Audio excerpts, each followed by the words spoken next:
मित्रांनो, जर तुम्ही एम-एस-आर-टी-सीच्या ॲपवरून एस-टीचं ऑनलाईन तिकीट बुक केलं असेल आणि काही कारणास्तव तुम्हाला ते तिकीट कॅन्सल करायचं असेल, मग तुम्हाला एक सीट कॅन्सल करायची असतील किंवा तुम्ही बुक केलेल्या सर्व सीट कॅन्सल करायचे असतील, म्हणजेच तुम्ही ऑनलाईन बुक केलेले एस-टीचे तिकीट कॅन्सल करायचे असेल, तर ते कॅन्सल कसे करायचे आणि रिफंड अमाउंट कशी मिळवायची, यासाठी तुम्ही हा व्हिडिओ शेवटपर्यंत पूर्ण बघा. कारण आजच्या व्हिडिओमध्ये आपण एम-एस-आर-टीच्या मोबाईल ॲप्लिकेशनवरून ऑनलाईन बुक केलेले तिकीट कॅन्सल कसे करायचे, रिफंड अमाउंट किती परत मिळते आणि आपले पैसे किती कट होतात आणि आपण ऑनलाईन बुक केलेले तिकीट केव्हा म्हणजे कोणत्या वेळी कॅन्सल करू शकतो, याची संपूर्ण सविस्तर माहिती पाहणार आहोत. तसेच ऑनलाईन ई तिकीट कॅन्सल करण्याचे आणि रिफंड अमाउंट मिळण्याचे काही नियम आहेत, ते नियम सुद्धा आपण या व्हिडिओमध्ये पाहणार आहोत. त्यासाठी हा व्हिडिओ शेवटपर्यंत पूर्ण पहा. तर चला व्हिडिओ सुरू करूया.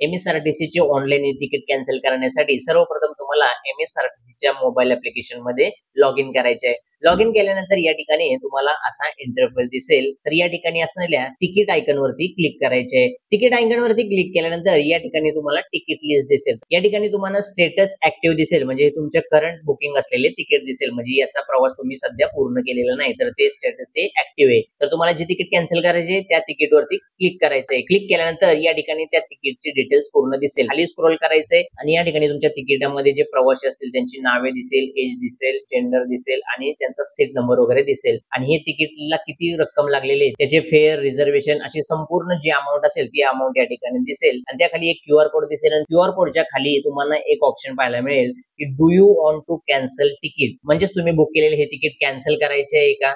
तर आपल्याला तिकीट कॅन्सल करायचे, त्यासाठी तुम्हाला या do you want to cancel ticket या ऑप्शनवरती क्लिक करायचंय. क्लिक केल्यानंतर या ठिकाणी सिलेक्ट सीट फॉर कॅन्सल, म्हणजे कोणती सीट कॅन्सल करायची ती सीट नंबर या ठिकाणी दिसेल आणि प्रवाशांचे नाव दिसेल. जर तुम्ही मल्टिपल सीट बुक केले असतील आणि तुम्हाला पर्टिक्युलर सीट म्हणजे एखाद्या पर्टिक्युलर व्यक्तीची तिकीट कॅन्सल करायची असेल तर ती तिकीट सिलेक्ट करू शकता. आणि जर तुम्ही बुक केलेल्या सर्व सीट कॅन्सल करायचे असतील तर सर्व सीटला येतं टिक मार्क करायचंय. आणि त्याखाली तुम्हाला युअर रिफंड अमाऊंट येईल, म्हणजे तुम्ही बुक केलेली जी तिकीट असेल जे कॅन्सल करणार, एक तिकीट कॅन्सल करणार, दोन तिकीट, जेवढे तुम्ही तिकीट सिलेक्ट केलेले असतील त्या सिलेक्टचे काही पर्सेंटेज मध्ये अमाऊंट डिडक्ट होईल आणि तुम्हाला किती अमाऊंट रिफंड मिळणार आहे टोटल तिकीट मधून ती अमाऊंट या ठिकाणी पाहायला मिळेल. तर पुढे प्रोसेस करण्यासाठी तुम्हाला या सबमिट वरती क्लिक करायचं आहे. क्लिक केल्यानंतर चेकिंग रिफंड स्टेटस प्रोग्रेस होईल आणि तुम्ही या स्क्रीनवरती याल आणि या ठिकाणी तिकीट लिस्ट मध्ये तुमच्या तिकिटाचे ऍक्टिव्ह स्टेटसचे या ठिकाणी कॅन्सल असे स्टेटस दिसेल, म्हणजे तुमची तिकीट कॅन्सल झालेली आहे. आणि तुमची जी रिफंड अमाऊंट असेल ती तुमच्या बँक अकाउंट मध्ये क्रेडिट झालेली या ठिकाणी मेसेज दिसेल. तसेच तुमचे तिकीट कॅन्सल केल्याचा मेसेज देखील या ठिकाणी दिसेल. तसेच तुमच्या रजिस्टर ईमेल आयडी वरती सुद्धा कॅन्सल तिकीटचं e ticket cancellation confirmation ticket येईल. तर या ठिकाणी क्लिक करून तुम्ही या पीडीएफ फॉर्मॅट मध्ये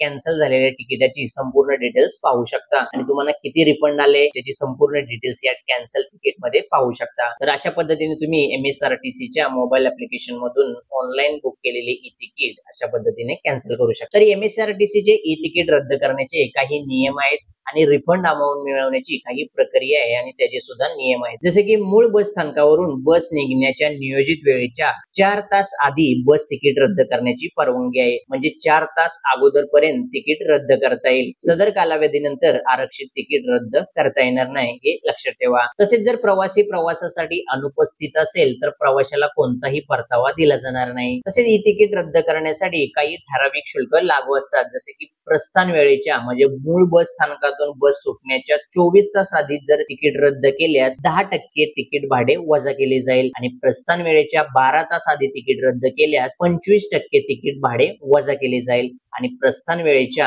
4 तास आधी तिकीट रद्द केल्यास 50% तिकीट भाडे वजा केले जाईल. यामध्ये एक लक्षात ठेवा की रिझर्वेशन चार्जेस, कन्व्हिनियन्स चार्जेस असे जीएसटी याचे चार्जेस हे रिफंडेबल नसणार आहेत. म्हणजेच तुम्ही मूळ बस स्थानकातून बस सुटण्याच्या किती तास अगोदर बुक करताय यावरती ते डिपेंड असणार आहे. तर अशा पद्धतीने तुम्ही एम-एस-आर-टी-सीचे ई तिकीट कॅन्सल करू शकता आणि तुमची रिफंड अमाऊंट परत मिळवू शकता. व्हिडिओ आवडल्यास व्हिडिओला लाईक करा, शेअर करा आणि असेच नवनवीन माहितीपूर्ण व्हिडिओ पाहण्यासाठी चॅनलला सबस्क्राईब करून नोटिफिकेशन बेल आयकॉन प्रेस करायला विसरू नका.